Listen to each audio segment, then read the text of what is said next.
I mean, it's a great aeroplane for tight turning. It's not a difficult aeroplane to fly at all.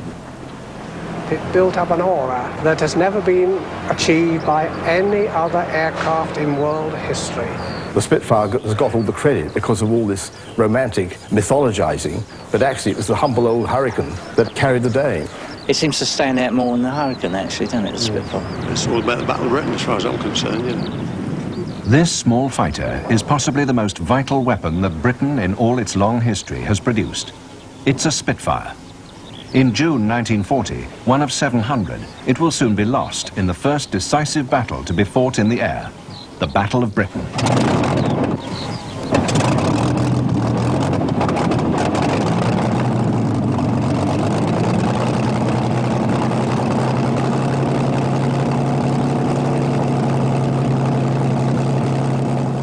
The Spitfire would fight the contemporary German Messerschmitt, in many ways a similar machine, though one produced from very different motives.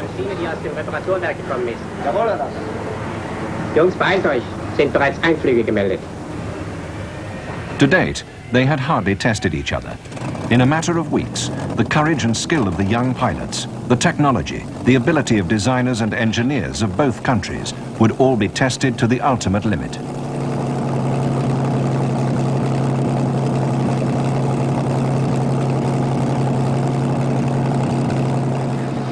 Both the Me-109 and the Spitfire were, of course, killing machines, the difference being that the German fighter looked it. The Spitfire having a refined air, which somehow placed it above the vulgar havoc of war.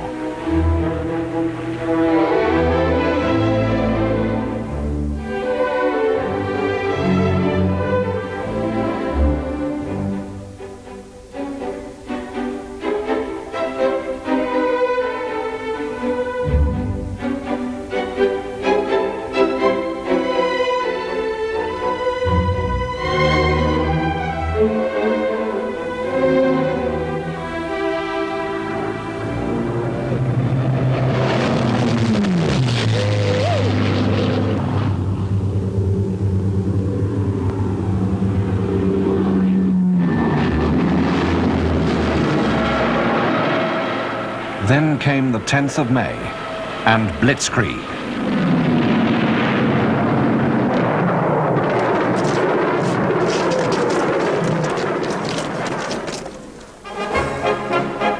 What General Weygand called the Battle of France is over. I expect that the Battle of Britain is about to begin.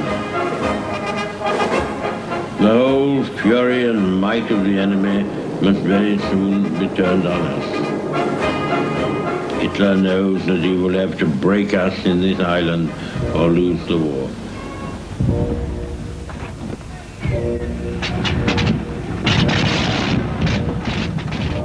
The Battle of Britain, fought during the long summer of 1940, is to be the first attempt at subjugation by air power alone.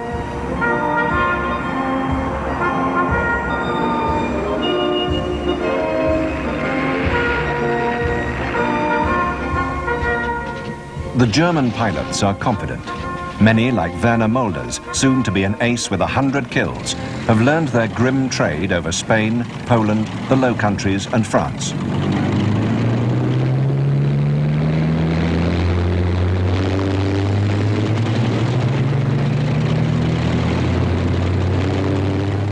The 15th of August, 1940, Adlertag, Eagle Day.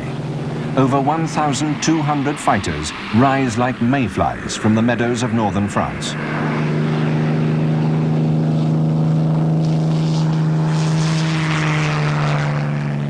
(1,800 bombers, Heinkels, Junkers and Dorniers, escorted by the Messerschmitts, take off and set course for England.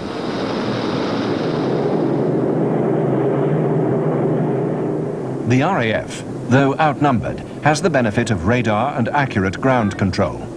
But the Luftwaffe has yet to taste defeat. The outcome of the battle lies in the hands of the young fighter pilots.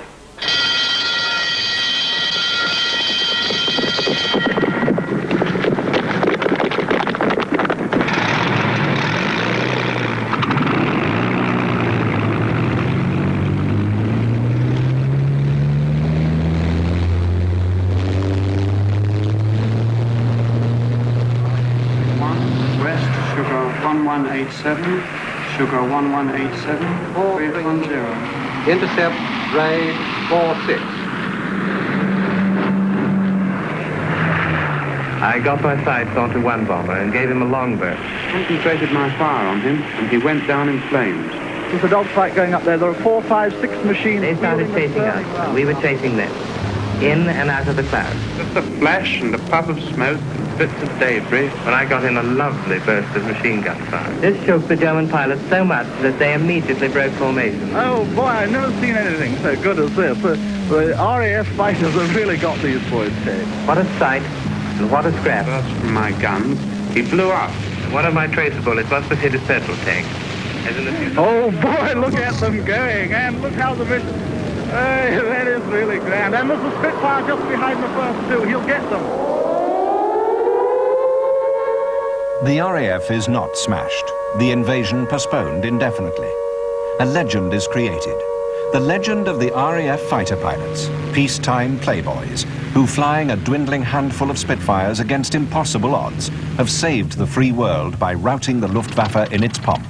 The gentlemen have defeated the players. All the boys back? Yes, all except Mac, sir. He had to bail out. But what about you? You all right? Did you get anything, sir? Yes, I got a handle, but wait till I get out of here and I'll give him my report. Rossi's lost them all. Yeah, the one they got back, isn't it? Yeah. I saw him crash into the sea and the crew got away in a rubber dinghy.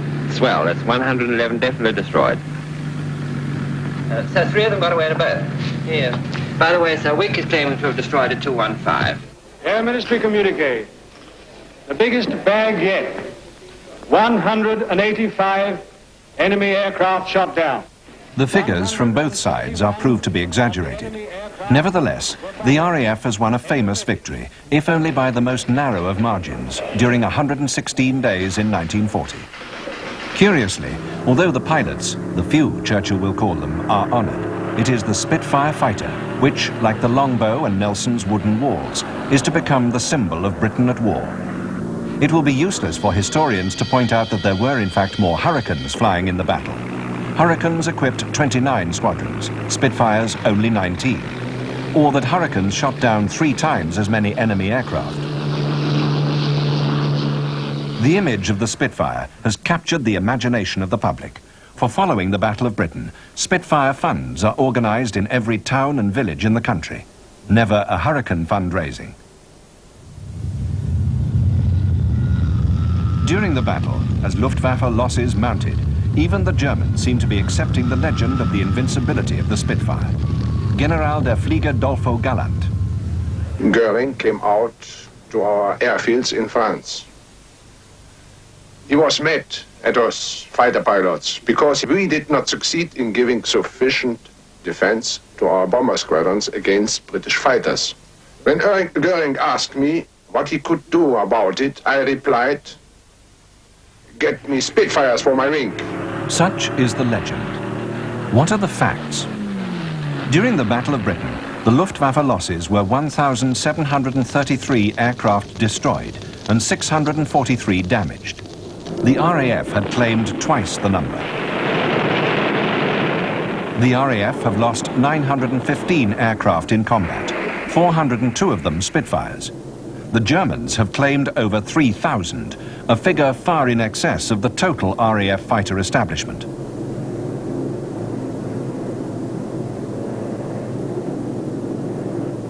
The RAF have also lost 415 fighter pilots killed in action, and few of those who survived the battle will survive the war. Contrary to legend, during the battle, the RAF was never short of either Spitfires or Hurricanes. The shortage was pilots. Again, contrary to legend, many of the pilots were sergeants. It took a year to train a fighter pilot. Training was intensified, and many pilots were transferred from the Fleet Air Arm and converted to fly Hurricanes. RT to receive. Switch on undercarriage lights.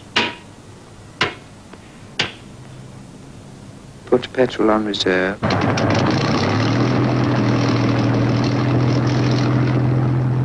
History has not been kind to the Hurricane, which was not markedly inferior to the early Spitfire. It was easier to fly and land, It was a better gun platform. True, the Hurricane was not as fast, so as far as possible, Hurricanes attacked the bombers. The faster and more agile Spitfires took on the fighters. The Spitfires and Hurricanes were complementary, but in 1940, and certainly today, 50 years on, the Spitfire stands secure as the winner of the Battle of Britain and as the supreme fighter of all time. In permanent celebration of the 1940 victory, Spitfires were used at many RAF stations as gate guardians. Now they're glass fibre replicas. The Spitfires which used to stand at the gates have been brought in from the cold, either for restoration or to donate components to keep the immaculate airshow queens of the RAF's Battle of Britain Memorial Flight airworthy.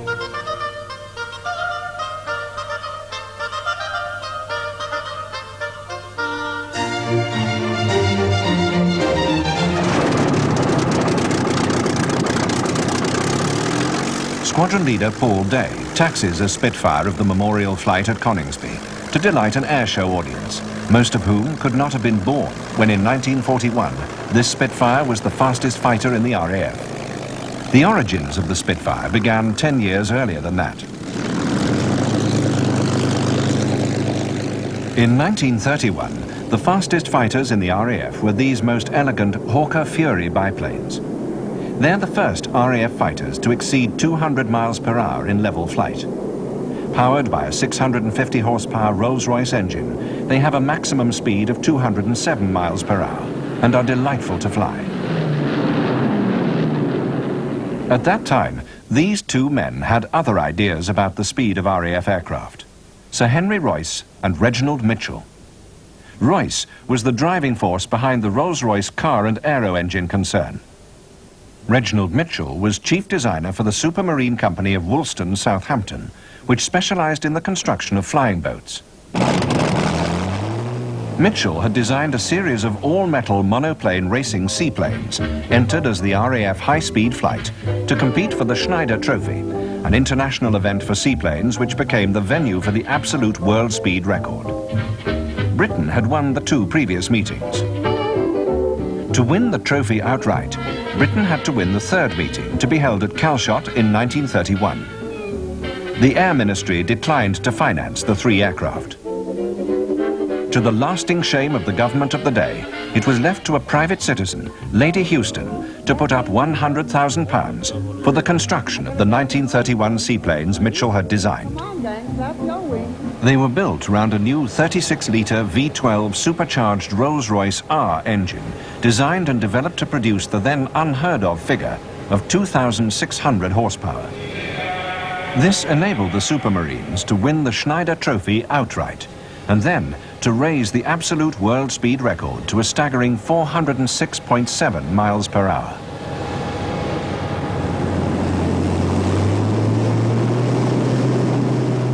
The Supermarine was not the prototype for the Spitfire.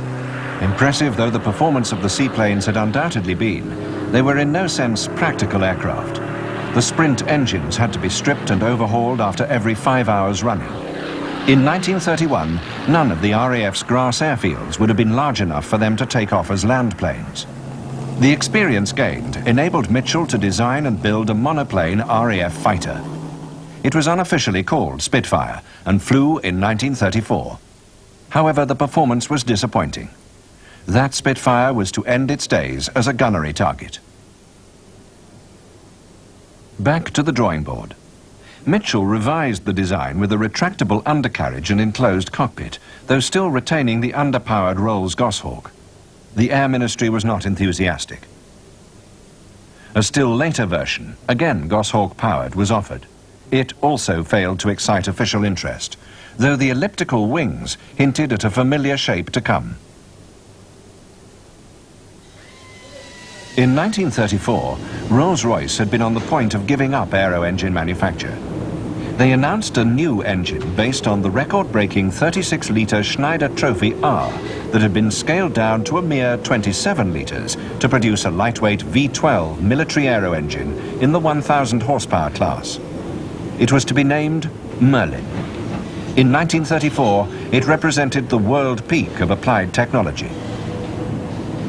Excited by the promise of this powerful new Rolls-Royce engine, Mitchell proposed in 1935 a final revision of his rejected monoplane. It was clean and purposeful. However, the elliptical wings caused official disquiet, for though aerodynamically efficient, they would be difficult to manufacture.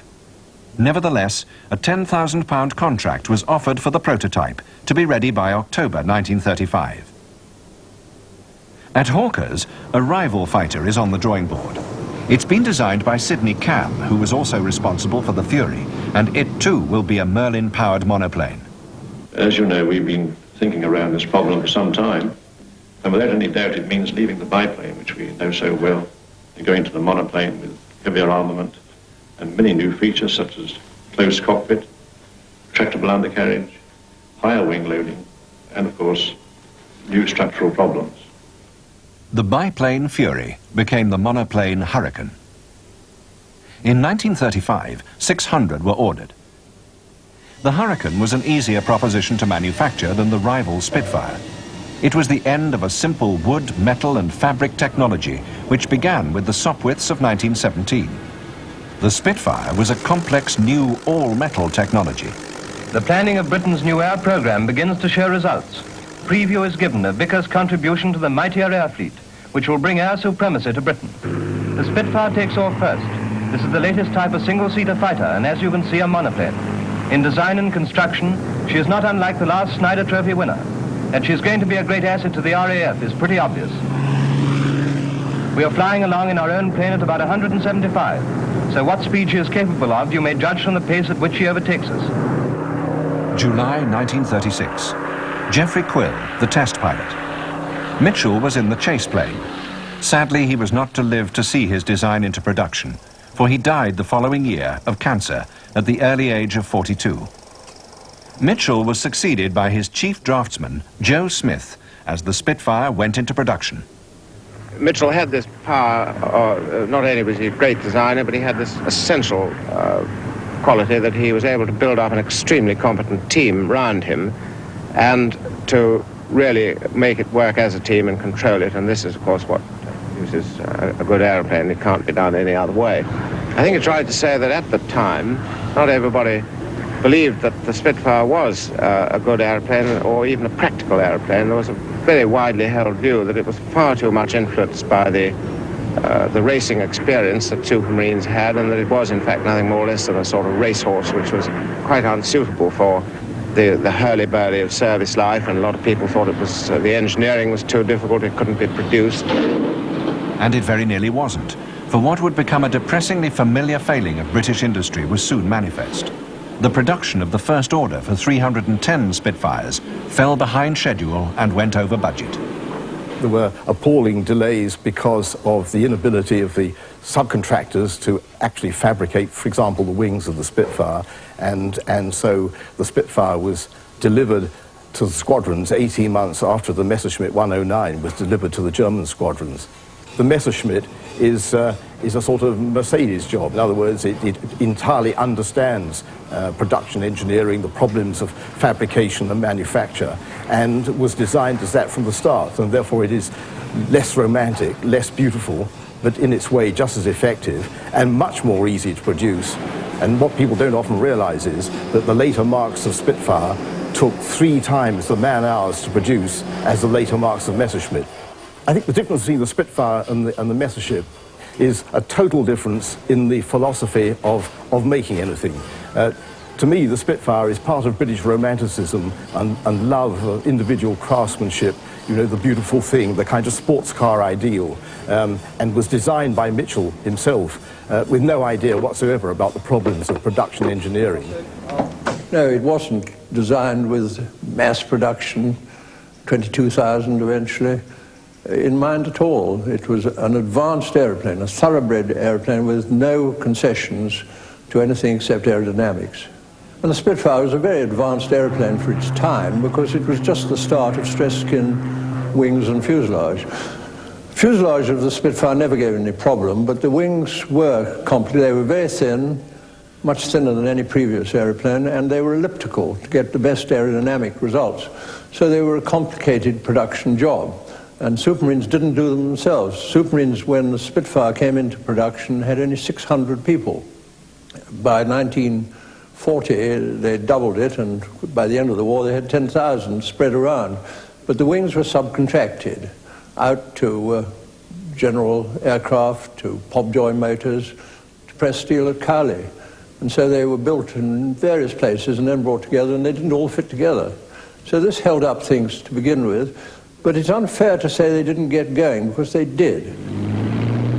As Spitfire production belatedly got underway in 1938, the last months of peace were ebbing away.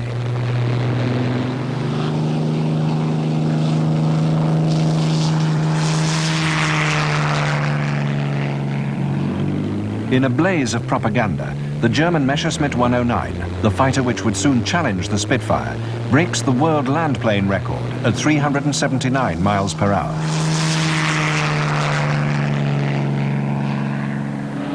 It was in fact a special aircraft, though the Germans claimed it only to be a slightly modified service Me-109. The record-breaking pilot was an engineer, Dr. Hermann Wurster. The Luftwaffe began serious training as soon as Hitler came to power. The pupils were handpicked and learned to fly the Messerschmitt, a professional's aircraft. There were no weekend biggles here. It was not until July 1938 that 19 Squadron converted from Gauntlet biplanes to become the first RAF Spitfire Squadron. The CO, Squadron leader ILIFFE COZENS. The squadron morale wasn't exactly high because, after all, the Gauntlet wasn't fast enough to run away from the Messerschmitt. And so, after a certain amount of wheeling and dealing with fighter command, I managed to get the first allocation of the Spitfires. And I collected one and so on. And the great point was, could the average pilot fly a Spitfire without any duel, because there were no dual Spitfires. So consequently we had an indoctrination program whereby he watched somebody take off who knew the ropes, and of course read the manual and had hints and tips and so on, and gave him a pat on the back and said, it's all yours. One unlikely pupil was the Under-Secretary of State for Air, Captain Balfour, who showed keen ministerial interest. What is more, having got into a flying suit, he takes the machine for a spin. An Under-Secretary of State who can handle the fastest aircraft of the service at 300 miles an hour. 19 Squadron, with 9 others, were Spitfire equipped just as war was declared in September 1939.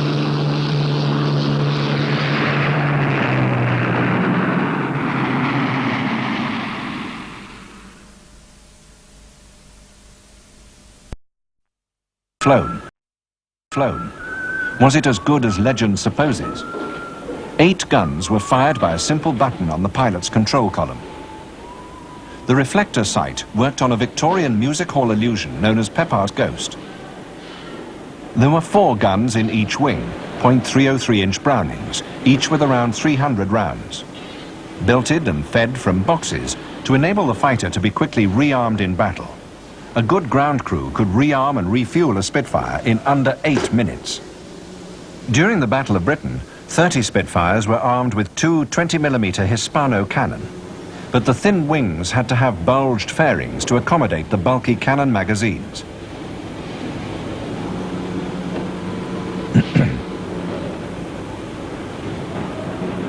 Due to the tendency of the early cannon to jam, machine guns were preferred.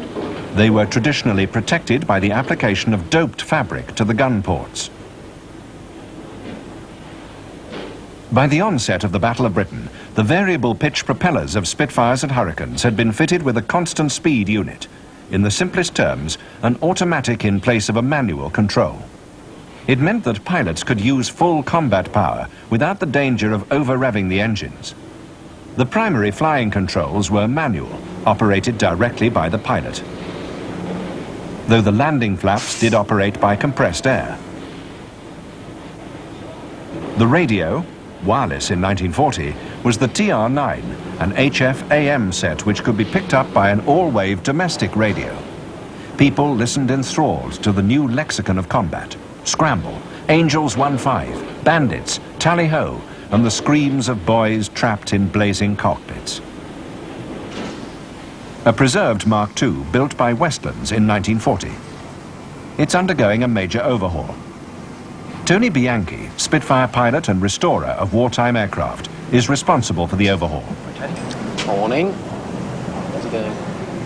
Well, I think this camshaft's okay, but we're going to have to check the other one just to be on the safe side. Well, we've been lucky with these, haven't we? The 1940 Spitfire, which could do about 350 miles per hour, was a simple machine. It had no electronics. The instruments are operated by vacuum or pressure. The fuselage, a hollow alloy tube. Were these formidable fighters well engineered? Generally, they're well-made aeroplanes. You find a few things on them which aren't very nice, but you can't really tell whether that's in manufacture or the work of a repair station. The real heart to the aeroplane is the Merlin engine, which was fitted in the Hurricane and the Mustang, and it's got more than adequate power, largely due to its excellent supercharging, and the ideal thing is to have a properly supercharged engine with a carburetor, which is exactly what this is, and it started off at, what, 1,000 horsepower and eventually doubled in power. But what was the Spitfire like from the pilot's point of view? Squadron leader Paul Day, a jet fighter pilot who also flies the Spitfires of the RAF's Memorial Flight, assesses a 1940 Mark I, which actually fought in the Battle of Britain. Okay, of the things which are possibly undesirable as a design feature, because of the left-hand positioning of the throttle quadrant where it needs to be, it means the undercarriage controls are on the right, and consequently immediately after takeoff one changes hands, so that's a little undesirable.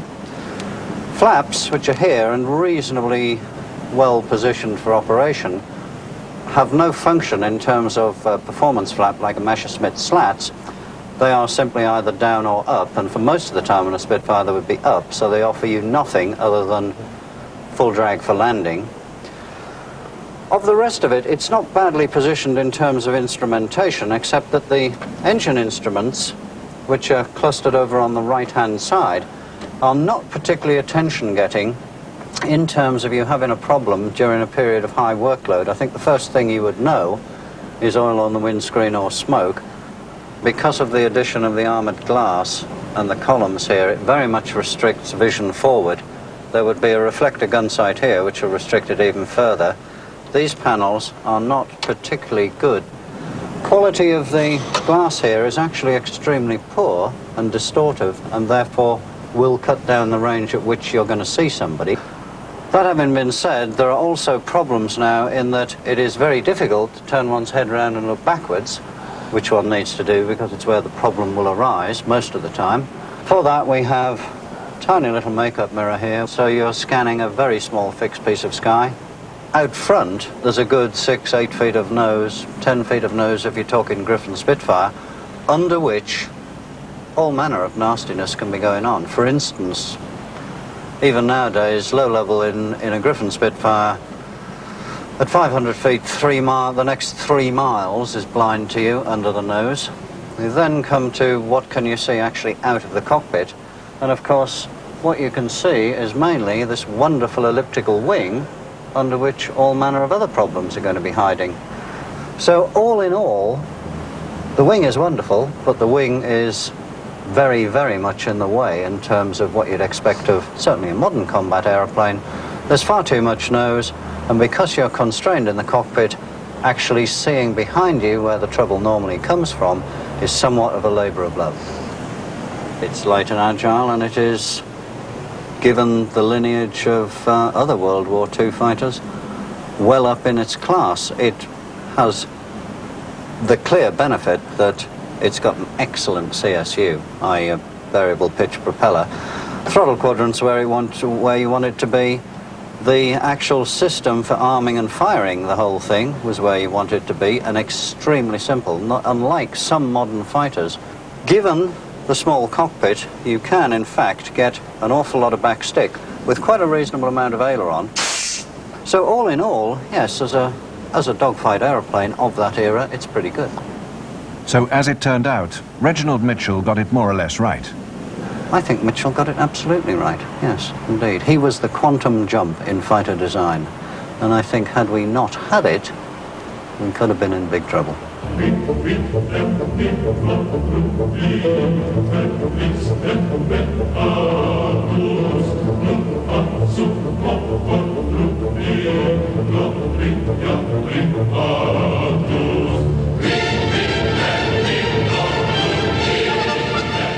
ME-109G, the Gustav, captured after the Battle of El Alamein in 1942, stored for many years, nearing end of 16-year rebuild to be the only airworthy original wartime 109 of 33,000 built.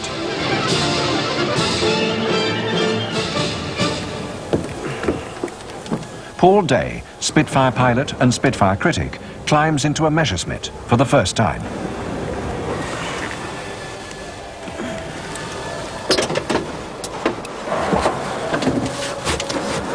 Well, good grief. The overall impression is actually most discouraging. The canopy, the whole design of the canopy seems to be based on a Kaiser's helmet or an afterthought or I really don't know what. The second immediate impression is just how unbelievably small it is. It is probably a good 25% less working room even than a Spitfire, which surprises me, given that I'm lightly built and didn't have that much room in a Spitfire. There is actually no room whatsoever, and in fact I could do with a lot more room at shoulder height here. There is quite considerable interference with the ability to move the stick left and right. It affects your ability to swivel round even without the canopy shut. Right, well, let's see what it's like with the lid down.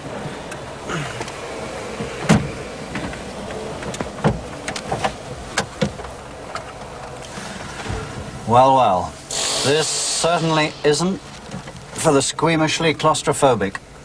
Even with no helmet and with a relatively low seat cushion, head is already against the top of the canopy, so-called canopy.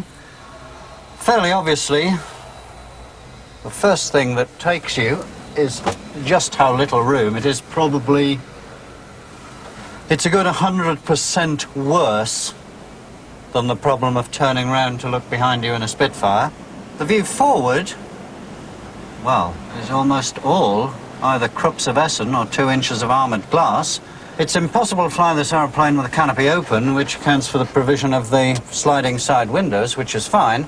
However, as it has no side door either, then the consequences of crash landing coming to rest upside down are fatal, undoubtedly.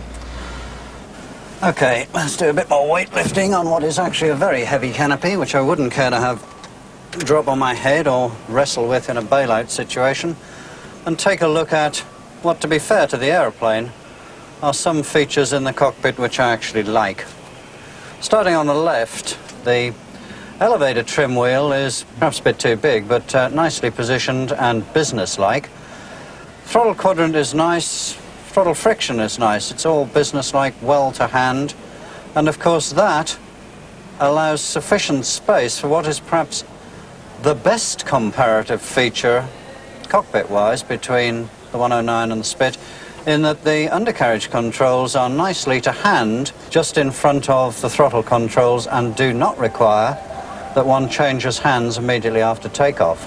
Blind flying panel, given that it's not particularly familiar to me, looks okay, and I particularly like the artificial horizon one can cage it and thereby keep it from damage, toppling during heavy manoeuvre, or possibly even fast directed afterwards. It's a much more businesslike instrument than Spitfires. There is then, of course, the breech of the cannon, which fires through the spinner, which seems to take up quite inordinate amounts of room. The engine gauges and fuel gauge, quite reasonably easy to read. But other than that, I must return to my previous verdict on it. It is unbelievably small, unbelievably cramped, and I certainly wouldn't care to go to war in it, given the knowledge that the opposition was equipped with a Spitfire. I think it's terrible.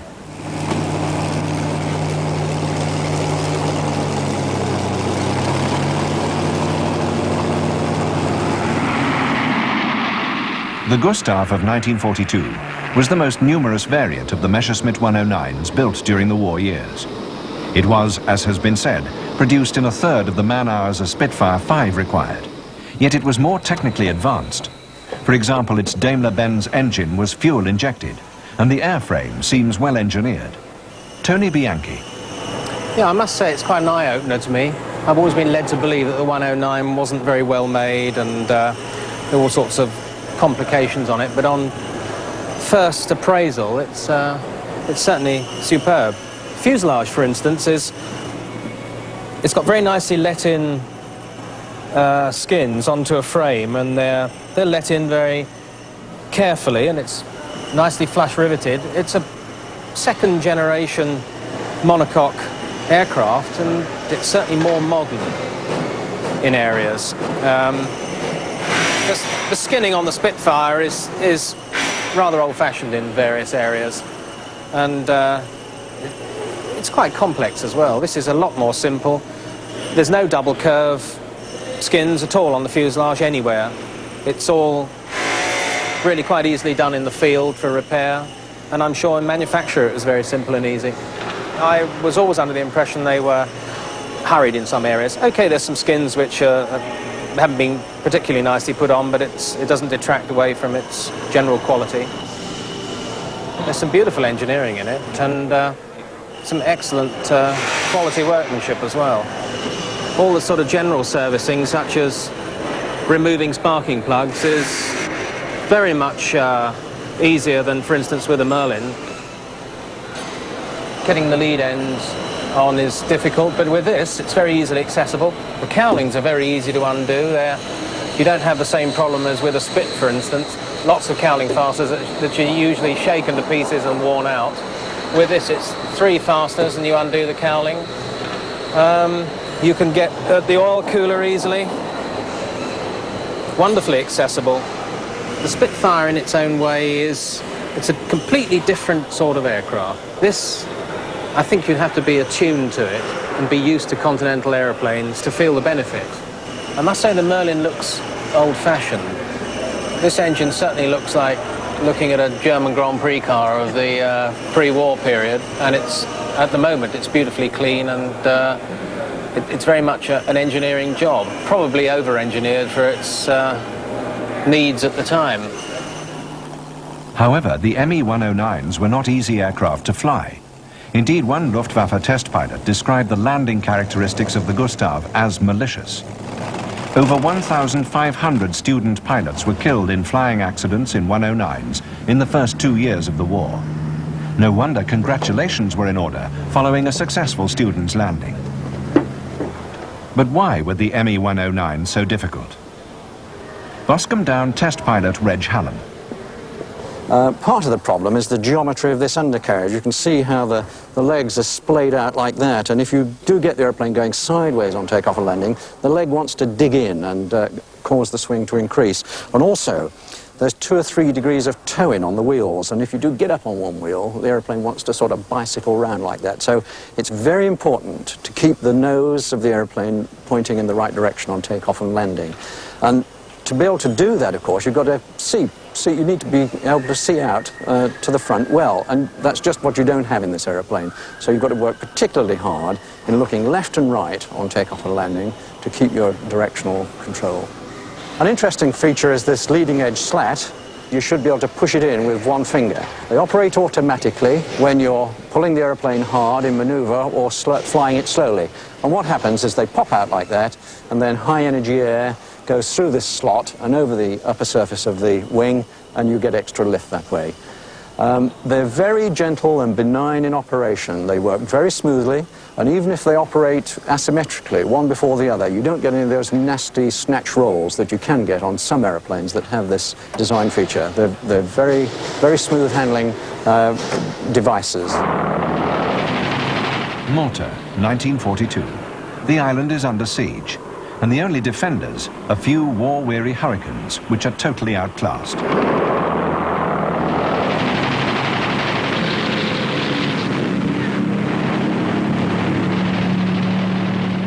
Spitfire 5s were flown from carriers, and Malta became a repeat of the Battle of Britain. This unique gun camera film shows a Spitfire 5 caught over Malta, outturning its German opponent under relentless fire to emerge unscathed.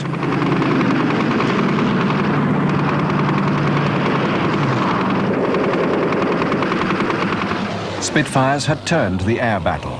The siege was lifted, and soon Spitfires flew from Malta to support the 8th Army as bombers. An RAF Spitfire pilot who fought the Messerschmitts over Malta, Laddie Lucas. We always had a very high regard for them, 109 Fs and Gs as we had there in 1942. And the Luftwaffe flew them awfully well. They got the most they could out of these aeroplanes. They flew them very fast with these open line abreast fours, pairs of aircraft and fours. And they were really very good indeed, but I don't know that any of our fellows would have preferred this to a Spitfire 5, which is what we had then. And of course, later on, you got the Spitfire 9, which was a wonderful aeroplane. But on the whole, the thing, as you know very well, went from one aeroplane to another. One side got the ascendant, and then the other passed to the other, and so on. And this aircraft, which lasted throughout the war, was an exceptionally good aeroplane. I don't think there's any question of it. Well, I've never found a Spitfire pilot yet who wasn't prepared to take on a Messerschmitt 109 F or G in his Spitfire 5.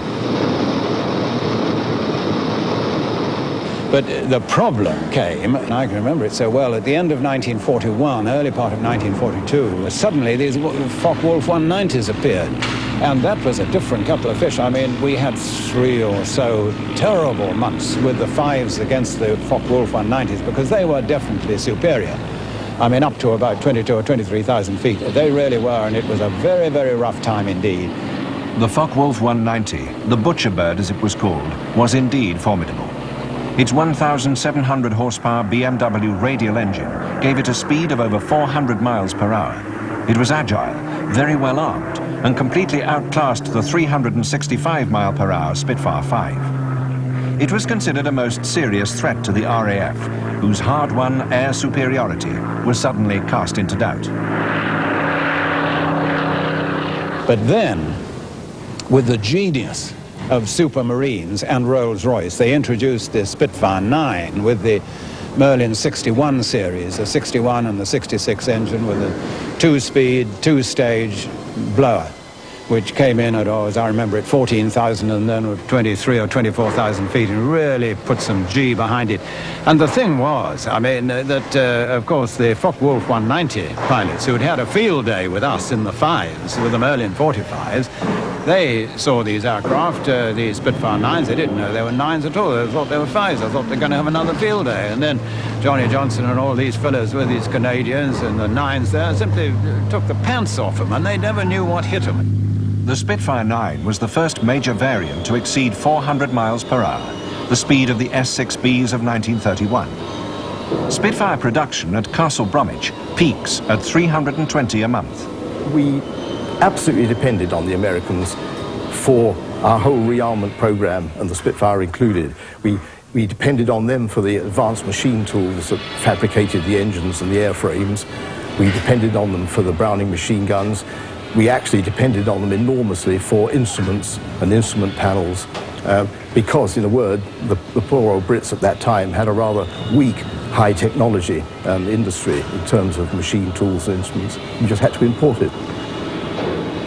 Of course we did buy those magnificent Pratt & Whitney jig borers and so on, which were the best in the world, and the Germans bought them too, and so did the French, so that the Americans were producing those things, but we delivered a lot of things the other way. Nobody had a monopoly of the best ideas before the war or even during the war, and we were well, of course the Americans didn't have a fighter worth anything until the Mustang came along with the Merlin engine to a British specification. So it was a two-way road. One of the problems of British industry during the war was that it was even then bedeviled by go-slows and unofficial strikes, and therefore aircraft production tended to suffer quite a bit.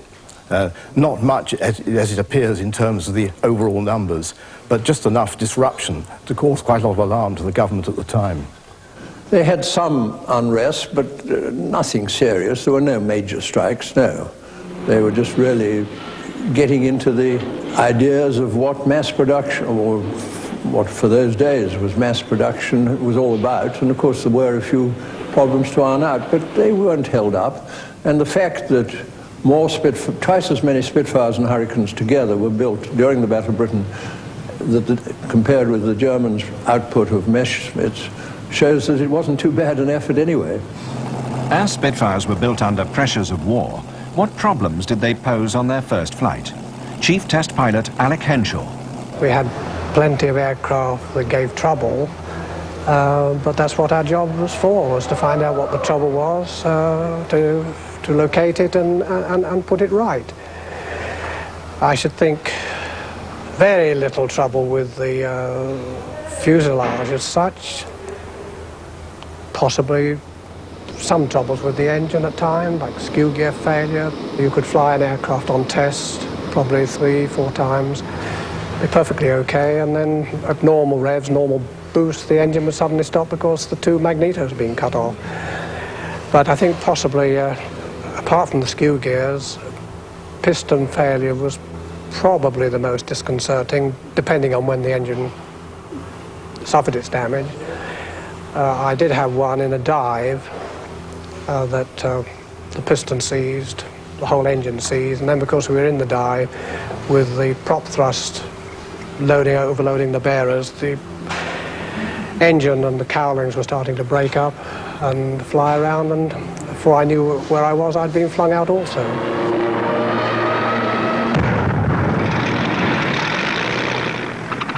Spitfires flew in every theatre throughout the war.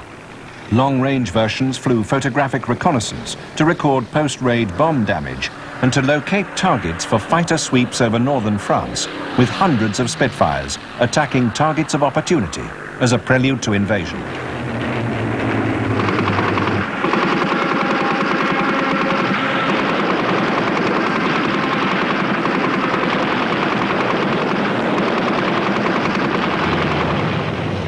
Seafires flew from carriers on every ocean, including the Pacific.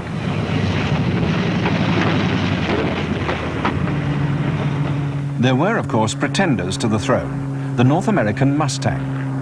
The early versions, however, were confined, by the poor altitude performance of their American Allison engines, to a low-level ground attack role.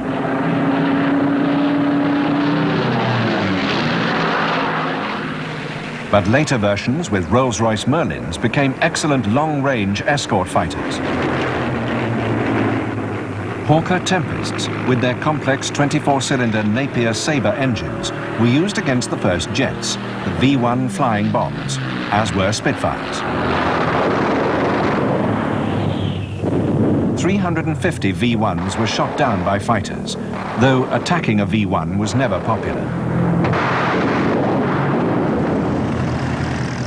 As the Allied armies advanced, Spitfires operated from makeshift forward airstrips.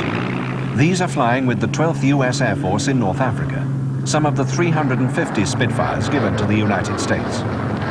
As the war ended, Spitfires flew in celebration. They had served with distinction from the first day of the war to the last. I mean, you ask me what was the best fighter aircraft of the war. I mean, for the purposes that we used it for, the Spitfire was outstanding. They would linger onto the jet age, well into the 50s, the last on meteorological flights.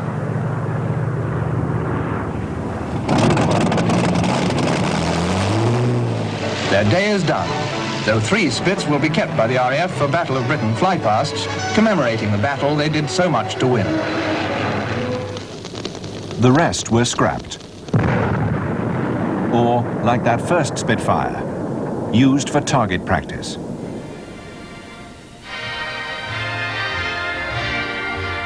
But no more. Any Spitfire is now pure gold. At a secret workshop in Hampshire, not far from where the first were built, there is more than nostalgia to be found.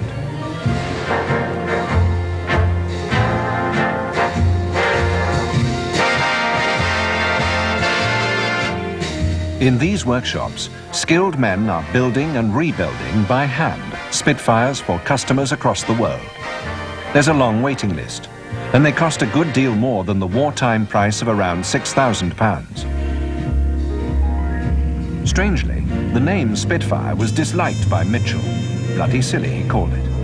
An alternative seriously considered was Shrew. Hurricanes and Shrews? Shrew Fund? A squadron of Shrews? We could have lost the war.